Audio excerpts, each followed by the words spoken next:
Welcome to the Learning Pines YouTube. We hope this video helps. You start by confirming the model and Android version so you know where options are located.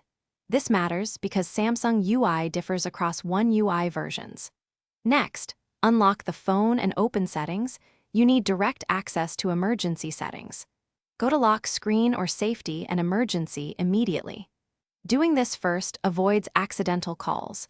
Make sure connected devices are disconnected because they can trigger emergency features remotely, so you control the phone directly. Once in safety and emergency, look for emergency call shortcuts or SOS settings. You want to disable the feature that makes the phone call automatically. Tap side key or power key options and change the hold or rapid press actions to none or open camera, whichever avoids calling. Also disable auto dial or send SOS messages by turning off the toggle. This prevents the phone from sending your location or calling when buttons are pressed repeatedly. Make sure to save or confirm changes if prompted. You should test immediately by simulating the button sequence without dialing. This verifies the shortcut is off.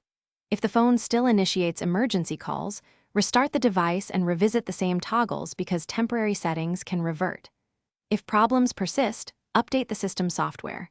Bug fixes often address misbehaving features or reset the safety settings to defaults.